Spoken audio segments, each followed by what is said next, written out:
ഇതിനെ മേലെ മേലെ മേലെ അടിച്ചോ അങ്ങനെ പുറത്ത് കാണണം.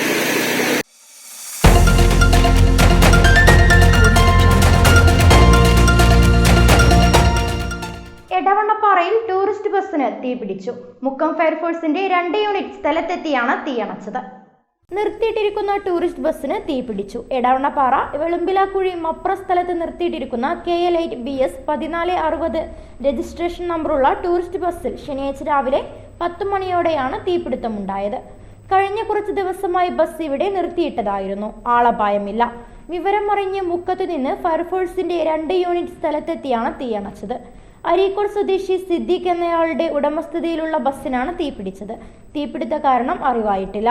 മുക്കം അഗ്നിരക്ഷാ നിലയിൽ നിന്നും സ്റ്റേഷൻ ഓഫീസർ M അബ്ദുൽ ഗഫൂറിന്റെ നേതൃത്വത്തിൽ grade assistant station officer MC Manoj, സേനാംഗങ്ങളായ സജിത് ലാൽ, സനീഷ്, ചെറിയാൻ, സലീം, ഫാസിൽ അലി, നജ്മുദ്ദീൻ, അഖിൽ, മിഥുൻ, രവീന്ദ്രൻ, ജോഷി എന്നിവരാണ് സംഘത്തിലുണ്ടായിരുന്നത്.